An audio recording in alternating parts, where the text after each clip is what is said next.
football, the red zone is where a team has to make small adjustments to ensure victory. As you approach retirement, you also need to make small adjustments to ensure success. This is the Red Zone Retirement Program with registered investment advisor and enrolled agent John Mears of Mears Money Management. Back for another episode here, Coach. We're going to talk about, would you trade $600 a month to protect your spouse?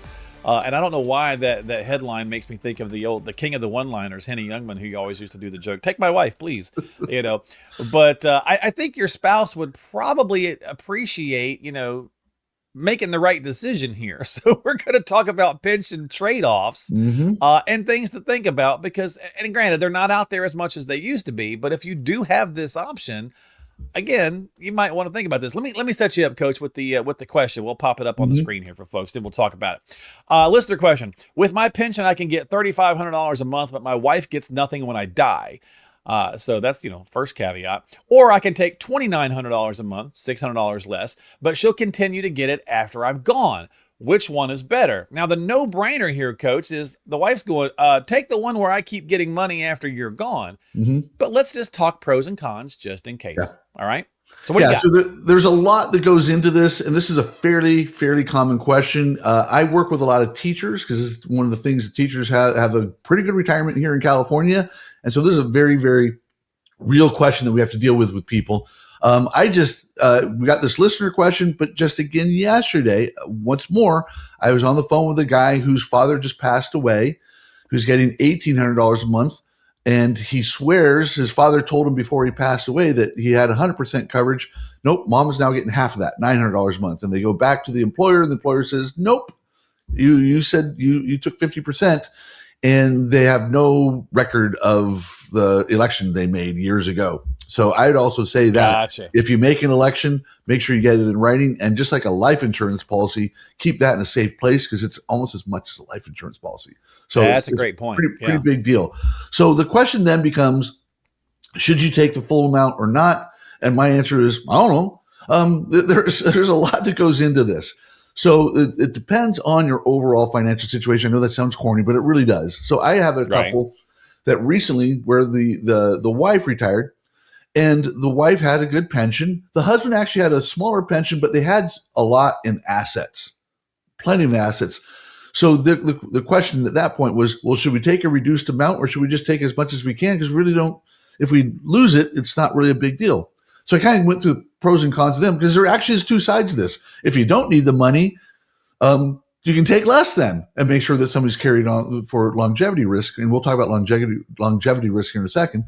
Or you can just take out as much as you can, knowing that you're not going to miss it if you don't get it. So yeah, that's a great point, right? If your math lays out and you're fundamentally sound and you want the higher amount because you're going to put that into something different or whatever while you're still here, then great. But run those numbers to see, because if the spouse, the remaining spouse is going to need some additional funds, then yeah, you want to go that route. And so longevity does play a factor to that point, right? It is the factor. It's the factor. It is the factor, right? Yeah. But nobody knows how long they're going to live. So therefore, again, having the other math laid out. So with that said, let's just kind of go to looking what the surviving spouse actually would need, right? Yeah.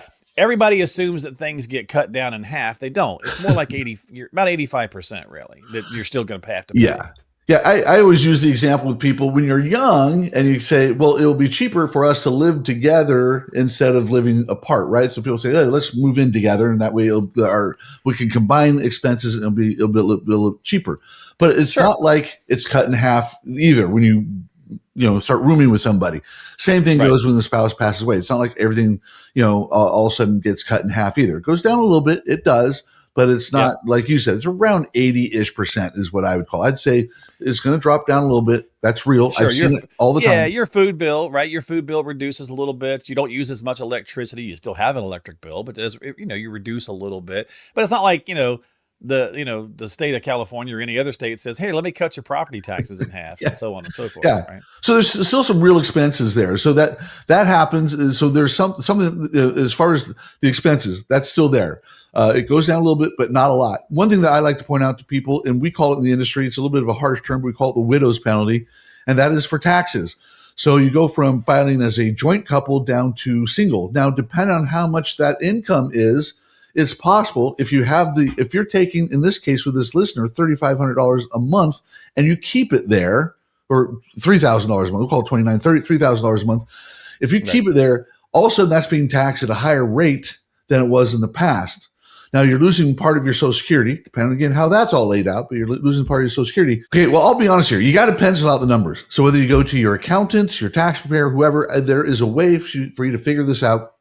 My clients will come to me before the inevitable happens.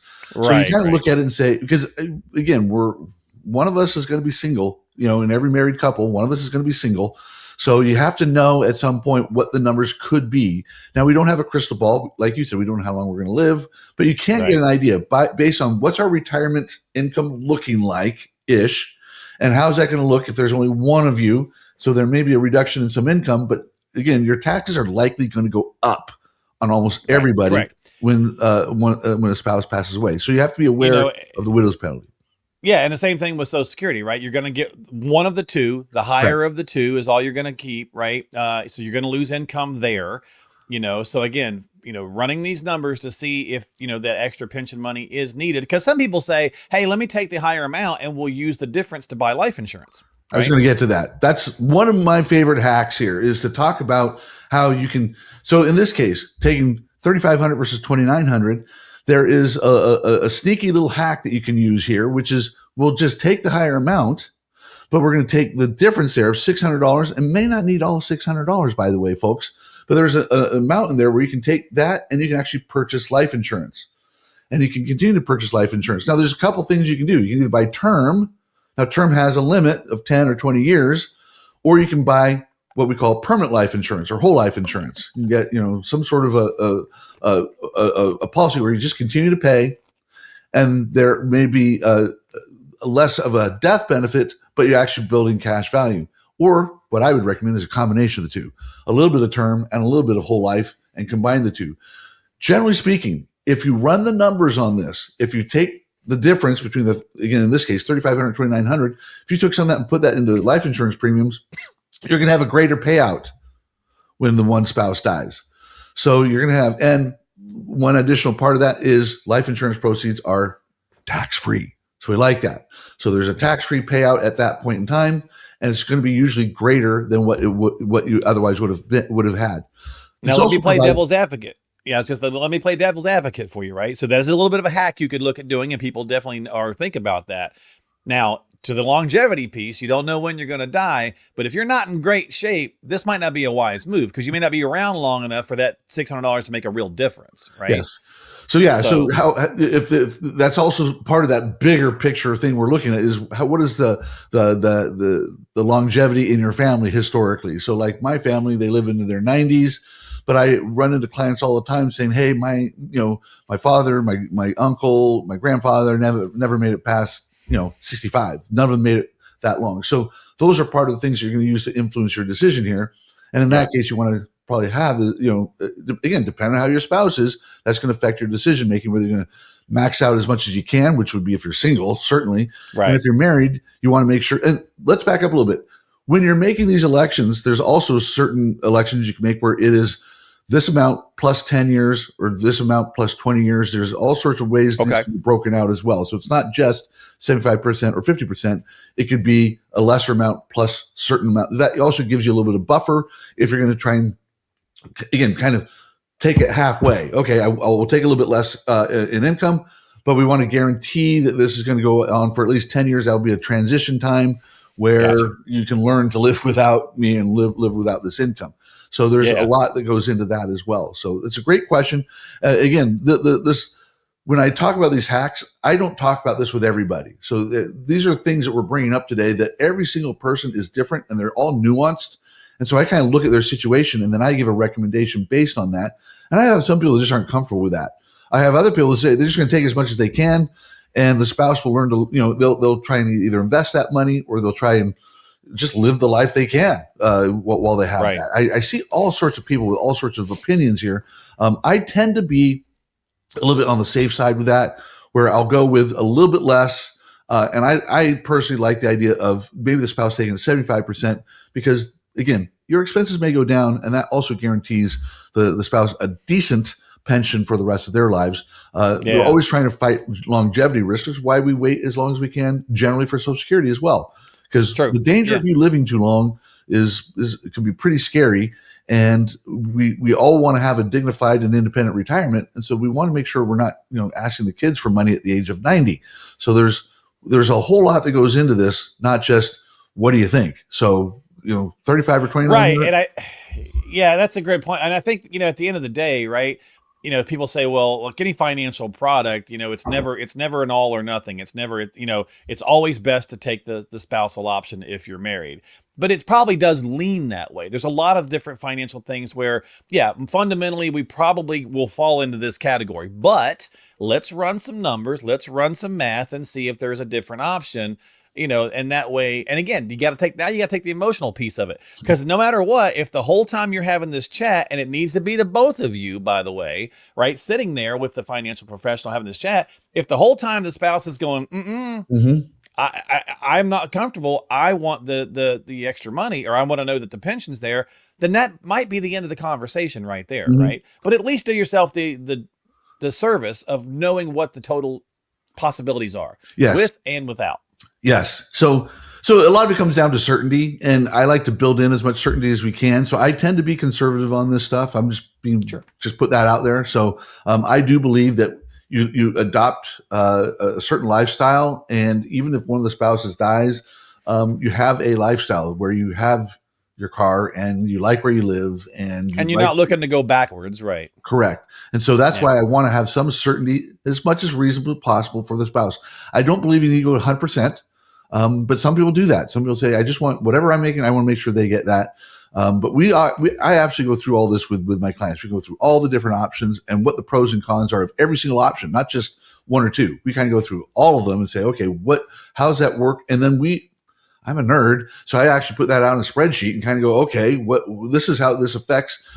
I'm not here to be the no guy. I'm here to be the guy to give you the information so you can make an informed decision here. And that's usually where it comes down to. And like you say, we have to kind of work on the emotion here. Janelle, my wife, never likes talking about this stuff. I always bring up, hey, by the way, if something happened to me, this is this and this is that. And she's like, la, la, la, I don't want to talk about that. But you have to. You have to talk about it. You can't, once you die or your spouse dies, you guys can't discuss this anymore. Got bad news for you. It's no longer a point of discussion. And whatever you're left with, you're left with. So it's helpful to talk about it while you two can, again, and as much, and have a third party, which is really helpful, that can kind of, I don't want to say mediate, but kind of discuss this and kind of work through this with people.